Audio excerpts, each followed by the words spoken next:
The endless stalemate, the Krillian Empire's warships hung in space like crystalline daggers, their surfaces reflecting the light of a dying star. Across the void, the Vorthok Confederation's bioships pulsed with organic energy, tendrils of living, metal reaching toward their enemies. Between them lay the wreckage of 200 years of warfare, a graveyard of ships from both civilizations floating in eternal silence. Ambassador Sarah Chen watched the standoff from the observation deck of Neutral Station 7, her fingers drumming against the transparent aluminum window. The station represented the Galactic Assembly's 37th attempt at mediating peace between the two powers. Like all the others before it, this one was failing. The Krillians communicated through electromagnetic pulses that the universal translators couldn't properly decode. The Vorthok used chemical signals that changed meaning based on temperature and pressure. Neither species could understand why the other kept attacking. The war had started with what should have been a routine first contact, a Krillian exploration. Vessel had encountered a Vorthok colony ship near a nebula rich in rare elements. Something went wrong. The records from both sides showed completely different versions of events. The Krillians claimed the Vorthok fired first. The Vorthok insisted they'd sent greeting protocols that were met with aggression. Within days, both civilizations had mobilized their entire military forces. Within months, 3 star systems burned. The Galactic Assembly had tried everything. The Zealothi, masters of telepathy, couldn't bridge the communication gap without going insane from the alien thought patterns. The machine intelligence of the synthetics calculated millions of peace scenarios, but none accounted for the fundamental incompatibility of how these species perceived reality. The ancient providers offered to relocate both civilizations to opposite ends of the galaxy, but neither would abandon their ancestral territories. Sarah had studied every report, every failed negotiation, every disastrous peace summit. She'd noticed something others had missed. The pattern of attacks wasn't random. The Krillians always struck when certain stellar phenomena occurred. The Vorthok always responded during specific gravitational alignments. It wasn't military strategy. It was something else entirely. Her team arrived on the station with none of the usual diplomatic fanfare. No grand ceremonies, no formal presentations to the assembly. Humanity had only been part of the galactic community for 50 years, barely noticed among the older civilizations. But humans had one advantage. They were the only species that had nearly destroyed themselves multiple times and lived to learn from it. Dr. James Park, her xenobiologist, pulled up the data streams. The Krillian electromagnetic pulses looked like chaos to most observers. But James had experience with dolphins and their echolocation, with bees and their dance languages. He saw patterns within patterns. The pulses weren't just communication. They were art, mathematics, and emotion, all combined into something the Krillians experienced as a single unified sensation. Meanwhile, Lieutenant Rosa Martinez worked with the Vorthok chemical signals.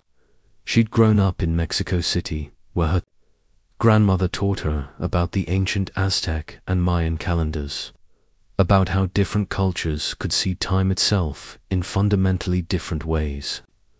The Vorthok chemicals weren't just messages. They were temporal markers, each molecule carrying information about past, present, and potential futures simultaneously. The breakthrough came when Sarah's 8-year-old daughter, visiting the station, watched both species' communications playing on separate screens. "Mum," she said, "they're dancing the same dance, just at different speeds." It was the kind of observation only a child could make, seeing past all the complexity to the simple truth beneath. Sarah called an emergency meeting with her team. They worked for 72 hours straight, fueled by coffee and determination. The Krillians and Vorthok weren't fighting because they hated each other. They were fighting because each attempt at communication was perceived as an attack. The Krillian electromagnetic pulses disrupted Vorthok chemical signals. The Vorthok chemical releases interfered with Krillian electromagnetic fields. Every greeting was received as a weapon. Every peaceful overture triggered defensive responses. The solution wouldn't come from forcing them to understand each other. It would come from creating a buffer, a translation medium that neither species could perceive as threatening. Humanity had spent centuries developing technologies to help humans with different abilities communicate. Sign language for the deaf, Braille for the blind, haptic feedback for those who couldn't see or hear. They'd learned that communication wasn't about forcing everyone to speak the same language, but about building bridges between different ways of experiencing the world. Sarah presented her proposal to the assembly. The representatives from older civilizations scoffed. The Eternal Watchers, who had observed the galaxy for millions of years, declared it impossible. The Void Singers, who claimed to understand the harmony of all things, said humanity was too young to grasp the complexity of the situation. But Admiral Reyes of the human fleet had already mobilized. Humanity wouldn't wait for permission to try. The human ships that entered the war zone weren't warships. They were mobile laboratories, communication arrays, and something entirely new, empathy engines. These devices, developed from humanity's work with autism spectrum disorders and sensory processing differences, could take any form of communication and translate it not into words, but into experiences that could be safely shared. Captain Marcus Torres commanded the lead vessel, the UES Understanding. His crew included linguists, musicians, artists, mathematicians, and philosophers from every corner of Earth. They'd trained for months in isolation chambers, learning to think in ways that human brains weren't designed for. Some had spent weeks communicating only through color and temperature.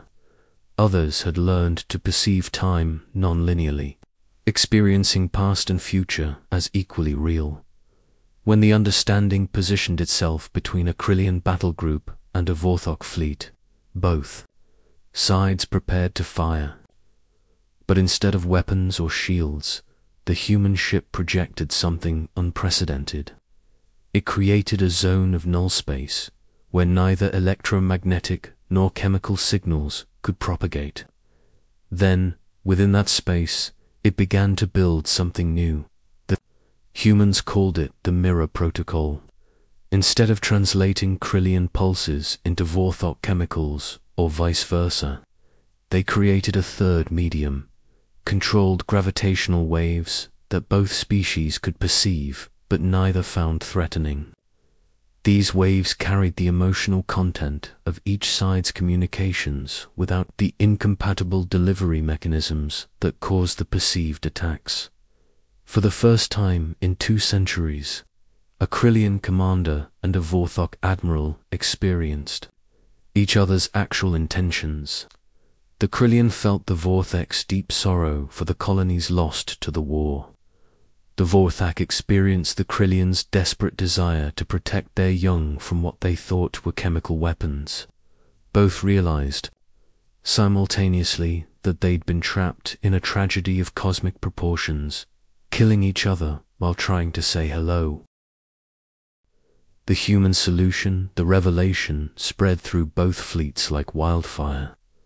But 200 years of warfare couldn't end with a single moment of understanding. Generations had grown up knowing only conflict. Entire military doctrines had been built around fighting an incomprehensible enemy. Both civilizations had developed weapons specifically designed to counter the other's biology.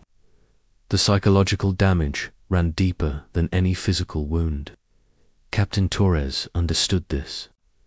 Humans knew better than most that understanding your enemy didn't automatically mean forgiving them. Earth's history was littered with conflicts that continued long after both sides knew they were wrong. The Israeli-Palestinian conflict, the troubles in Ireland, the 100 Years' War. Knowledge alone wasn't enough. There had to be a path forward that acknowledged the pain while building something new. Sarah Chen proposed something radical to both species leadership. Instead of a traditional peace treaty, humanity would facilitate what they called a parallel peace. The Krillians and Vorthok would remain separate, maintaining their own territories and governance, but humanity would serve as a permanent bridge between them, not as rulers or mediators, but as translators of experience. The first step was establishing what humans called empathy stations throughout the disputed territories. These weren't military installations, but cultural centers where members of both species could safely experience translated versions of each other's art, science, and philosophy. The stations were designed by Maria Santos, an architect who'd grown up deaf and had spent her life creating spaces that communicated through texture, light, and vibration rather than sound. At first, visitors were scarce. The few Krillians who came stayed in electromagnetically shielded chambers, afraid that Vorthok chemical signals might still harm them. The Vorthok who arrived wore isolation suits, terrified of Krillian pulse weapons. But slowly, carefully, the humans introduced them to each other's translated experiences. Dr. Park created what he called sensory symphonies, taking Krillian electromagnetic art and converting it into safe chemical patterns that Vorthok could appreciate. The first Vorthok to experience Krillian poetry through these translations wept openly, finally understanding that their enemies had been trying to share their most beautiful thoughts, not attacking with weapons. Lieutenant Martinez developed temporal paintings, converting Vorthok chemical time stories into visual electromagnetic patterns that Krillians could perceive. When the Krillian High Commander experienced the Vorthok creation myth through this medium, she stood in silence for 6 hours, her crystalline form resonating with frequencies of profound respect. The breakthrough came when a young Krillian scientist named Seventh Resonance and a Vorthok philosopher called Blooms in Darkness met at Empathy Station 3. Both were studying the same mathematical concept, the universal constant that governed stellar formation. Through the human translation systems, they realized they'd independently discovered the same equation, expressing it in completely different but equally valid ways. Working with human facilitators, they began a joint project that would have been impossible months before. They were mapping the quantum fluctuations that both species had detected but couldn't explain. The Krillians perceived these fluctuations as electromagnetic harmonics. The Vorthok experienced them as chemical cascades. Humans, with their limited senses, couldn't perceive them at all but could see the pattern by comparing both interpretations. What they discovered changed everything. The quantum fluctuations weren't random. They were signals from a third civilization, one that existed in a dimension neither Krillians nor Vorthok could fully perceive. This civilization had been trying to communicate with both species for millennia, but its messages had been interfering with their ability to understand each other. Every first contact attempt had been disrupted by these interdimensional signals, creating the feedback loops that both species interpreted as attacks. Captain Torres assembled a joint task force. For the first time in 2 centuries, and Vorthok ships flew in formation, with human vessels serving as communication hubs. They traced the signals to their source, a massive structure hidden in a pocket dimension between two black holes. The structure was a beacon created by an ancient civilization that had transcended physical existence but wanted to guide younger species toward enlightenment. The irony wasn't lost on anyone. A gift meant to unite the galaxy had nearly destroyed two civilizations. But humans, with their history of miscommunication and their hard-won understanding of different ways of perceiving reality, had seen what others couldn't. Sometimes the greatest barriers to peace weren't hatred or resources or ideology. Sometimes they were simply the inability to say hello in a way others could understand. The Krillian-Vorthok human expedition to the beacon became the foundation of a new alliance. The three species worked together to decode the ancient messages, each contributing their unique perceptual abilities. The Krillians could detect the electromagnetic signatures. The Vorthok could sense the temporal chemical patterns. Humans could see the connections between them, the patterns that emerged when different viewpoints were combined. Within a year, the former enemies had established joint colonies on worlds neither could have settled alone. Krillian crystal technology, combined with Vorthok bioengineering, coordinated by human interface systems, created cities that seemed impossible by any single species' standards. Gardens of living crystal grew alongside organic computers. Electromagnetic storms were harvested by chemical filters. Human children played in parks where light and scent combined to create experiences no single species could have imagined. The Galactic Assembly watched in amazement as humanity transformed from the galaxy's youngest members to its most essential mediators, not through military might or technological superiority, but through something far more powerful, the hard one, understanding that different didn't mean wrong, that incompatible didn't mean enemies, and that sometimes the most profound connections came from accepting that others experienced the universe in fundamentally different ways.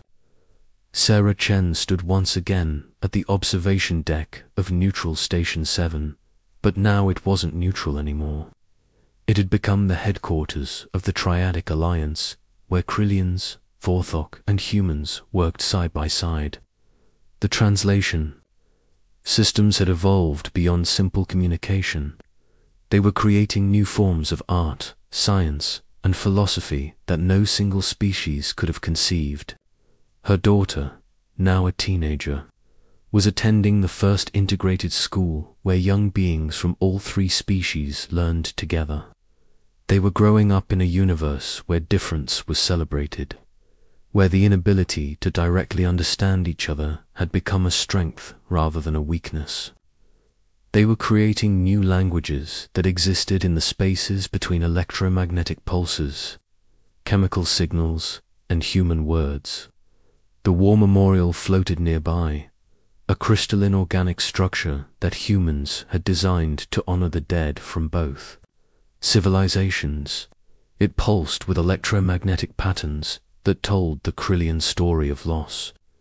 It released chemical signatures that carried Vorthok grief. And for humans, it sang a song of remembrance that could be heard across all frequencies. Every year, on the anniversary of the first successful translation, beings from all three species gathered there to remember what had been lost and celebrate what had been found. Admiral Reyes had been right when he'd told the Assembly that humanity wouldn't wait for permission, but he'd been wrong about one thing. Humans hadn't ended the war by forcing peace or imposing their will. They'd ended it by doing what humans had always done best, adapting, learning, and finding ways to connect across impossible divides. They'd looked at two species locked in deadly miscommunication and seen not enemies, but beings trying desperately to be understood. The galaxy had learned something from humanity that day. Sometimes the youngest voice in the room had the freshest perspective. Sometimes those who'd struggled the most with their own divisions could best understand how to bridge others. And sometimes the greatest act of courage wasn't fighting or fleeing, but standing in the space between two incompatible truths and finding a way for both to coexist. As Sarah watched Krillian and Vorthok's ships departing on joint exploration missions, with human vessels serving as bridges between them, she smiled. Humanity had arrived on the galactic stage not as conquerors or philosophers or merchants. They'd come as translators, as bridge builders, as the species that understood that the universe was vast enough for every way of experiencing it. The war that no power could stop had ended not with victory or defeat, but with understanding, and in the vastness of space, that might have been humanity's greatest contribution of all.